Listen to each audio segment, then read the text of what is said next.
Perfect.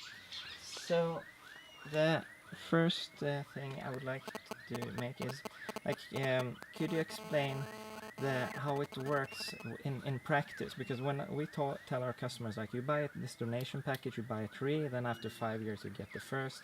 So what happens, like, behind the scenes when since a tree is bought? Yeah, well, obviously, you cannot just receive money, donate a tree. It doesn't work like this. And the second thing is, donating a tree is much more than a tree. If you want to donate a tree in a context of survival, you have to think about other things than just the tree. I give an example. We have donated trees to some schools, and as part of the donation, we gave them rucksack sprayers to kill the weed, or you can donate tools that goes together with the management of the tree. So a tree is donated, and we make certain that the numbers of trees donated match with the numbers that we have to donate, but we have to see it in a much larger context. Where we are going now is in a setup where we are going to work with farmers. No, we have started working with farmers actually. And one of the incentive for the farmer, a big incentive, is that we donate trees. So we tell the farmer, we, if you're willing to plant 100 trees, just to say a number, we donate 100 trees from our donation package. They are your trees.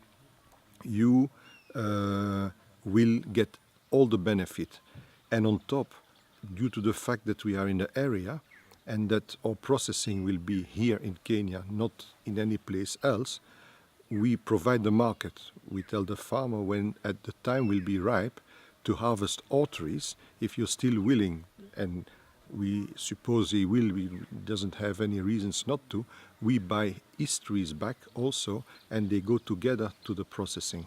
So that is the kind of setup. I am not saying that we don't sometimes donate just trees. There are situations where there is nothing else to donate, and then we donate trees. But it is a complete interaction between tree donations, water donations, microfinance. It doesn't stand alone. It is a system that has been put in place where each of these components have their place.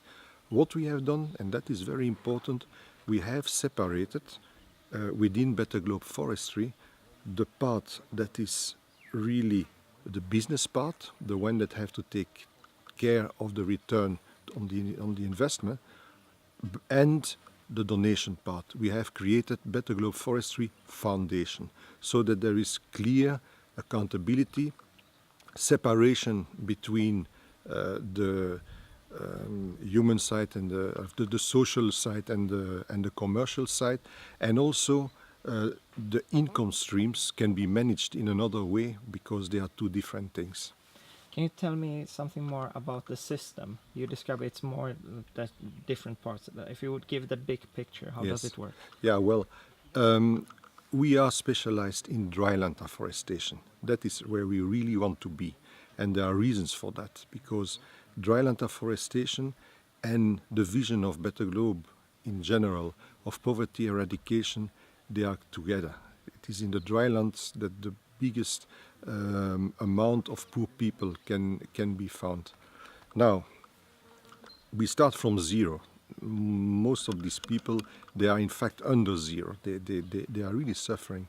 So we have to create a whole environment where they somehow can grasp the tools and the knowledge to get something done.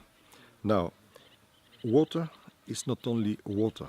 We donate, of course, directly water also when there is a drought, and in an environment where there is nothing, where children have to run for 15 kilometers to bring water, we donate water. We buy it, we bring it.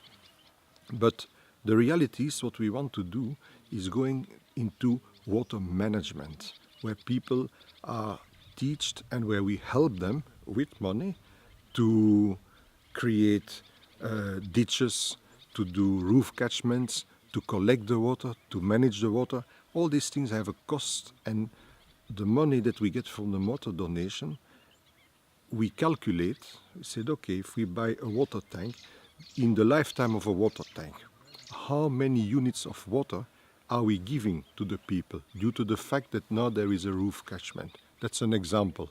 It can be a rock catchment, it can be a road catchment. That's the way we work. So we want to help the people to put things in place that they don't have to buy the water, or at least much less being dependent on the water than they are today.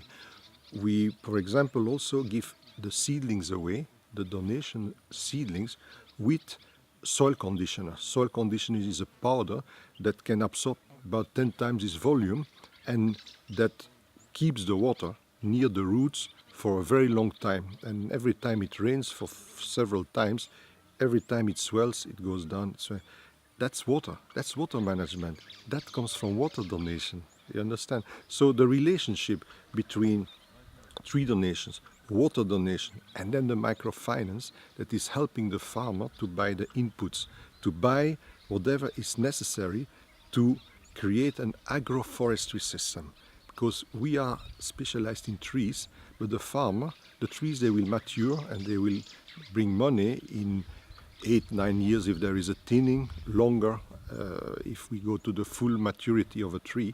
In between, the farmer has to live, so we encourage him to plant green grams or beans or whatever maize that he can plant between his trees, but he needs the inputs. He needs to buy the seeds, he needs to buy whatever is necessary so he can go to the microfinance. Although the microfinance is not only used for that, it is only products that we have negotiated with the microfinance bank to be there on top of what was already there to help people in very poor areas. We'll just wait.